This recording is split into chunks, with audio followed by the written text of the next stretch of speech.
Hello and welcome to solution Mitra. So आज का हमारा क्वेश्चन है, a car moving at a speed of 36 kilometre per hour is brought to rest while covering a distance of 100 metre.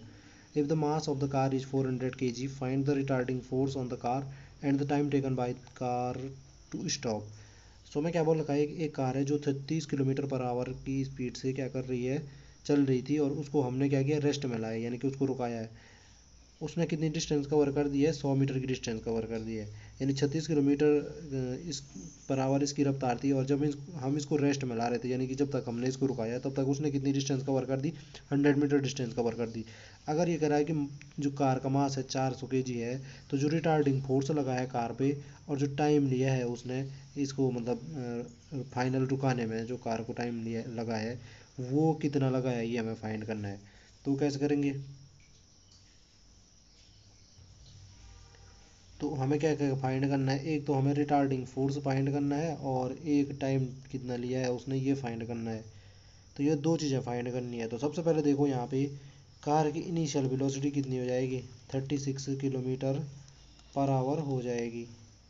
कितनी हो जाएगी, 36 kilometre per our हो जाएगी। अगर मैं इसे मीटर पर सेकंड में बदलूँ तो ये कितना हो जाएगा, 36 गुणा आ गया 5/18 करो आप, तो कितना हो जाएगा, 2×10 मीटर पर सेकंड। और अगर हम बात कर रहे हैं यहाँ पे जो फाइनल वेलोसिटी होगी वी, फाइनल वेलोसिटी कब होगी, जब हमने इसको रुका दिया है वो फाइनल वेलोसिटी हो जाएगी। तो रुक गई है तो उसकी वेलोसिटी क्या होगी, उस टाइम जीरो हो जाएगी, तो फाइनल वेलोसिटी हो जाएगी आपकी 0 मीटर पर सेकेंड। अब देखो यहाँ पे रिटार्डेशन आपको सिद्ध दिख रहा है कि जो हमारी स्पीड थी शुरू में ज़्यादा थी और बाद में क्या हो गई, फाइनली कम हो गई, जीरो पे हो गई, 36 से जीरो हो गई। तो इसका मतलब यहाँ पे रिटार्डिंग फोर्स लगा है। अब यहाँ पे देखो मुझे वी पता है, यू पता है, वी पता है, और हमें अगर रिटार्डिंग फोर्स देखना है, यानी कि फोर्स देखना है इस पर कितना लगा है। फोर्स होता है मास इंटू एक्सेलरेशन।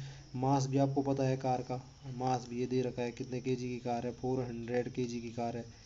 तो अब यहाँ पे बात क्या बनती है जी, अब यहाँ पे बात बनती है, अगर फोर्स निकालना है तो मास इंटू एक्सेलरेशन चाहिए। अब एक्सेलरेशन तो हमें फाइंड करना पड़ेगा। एक्सेलरेशन हम कैसे फाइंड कर सकते हैं, तो एक्सेलरेशन हम जो हमारी मोशन ऑफ इक्वेशन है वहाँ से फाइंड कर सकते हैं। जैसे जो थर्ड मोशन ऑफ इक्वेशन है वो क्या कहती है, v square minus u square बराबर क्या होता है, ट्वाइस ए एस होता है।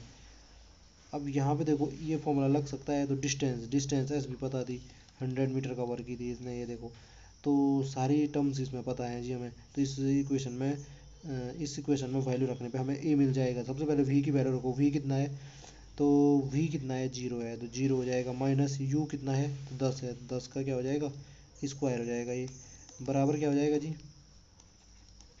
बराबर हो जाएगा आपका 2 × ए इंटू डिस्टेंसेस। डिस्टेंसेस कितनी है, 100 मीटर है, 100। इसको सॉल्व कीजिए तो ये कितना हो जाएगा आपका, ए बराबर कितना हो जाएगा, ये हो जाएगा आपका माइनस का 100/100, तो कैंसिल हो जाएगा, और ये हो जाएगा माइनस का 1/2 हो जाएगा। कितना हो जाएगा, माइनस का 1/2 हो जाएगा। ये हो जाएगा ना माइनस का 100, और इधर से ये जाएगा तो 100/100, एक तो माइनस का 1/2। इतना क्या होगा ये, इतना हो जाएगा ये मीटर पर सेकंड स्क्वायर यूनिट है ना। एक्सेलरेशन हमें ये मिल गया है। अब यहाँ पे फोर्स निकालना है, तो फोर्स के लिए आप जो एम ए है वो लगा सकते हो। मास कितना यहाँ पे दे रखा था आपका, 400 kg था कार का मास, इंटू एक्सेलरेशन हमने अभी निकाला तो कितना हो गया, माइनस का 1/2। तो यहाँ पे ये कितना आया, माइनस का 200 न्यूटन। तो माइनस का 200 न्यूटन आया जी, यहाँ पे फोर्स आप देख सकते हो। तो ये जो फोर्स है ये कैसा फोर्स है, रिटार्डिंग फोर्स है। कैसे भी पता चल रहा है आपको कि रिटार्डिंग है, तो देखो जो ये साइन है यहाँ पे वही हमें बता रहा है रिटार्डिंग है। नेगेटिव साइन साइन आने का मतलब है फोर्स में कि फोर्स कैसा है, रिटार्डिंग फोर्स है। तो कितना है यहाँ पे, माइनस का 200 न्यूटन। और कौन सा लॉजिक हमने फॉलो किया वो आपने देखा होगा। आई होप जो ये कॉन्सेप्ट था आपकी समझ में आया होगा। आपसे फिर मुलाकात होगी किसी अगले टॉपिक में, तब तक के लिए bye bye and take care.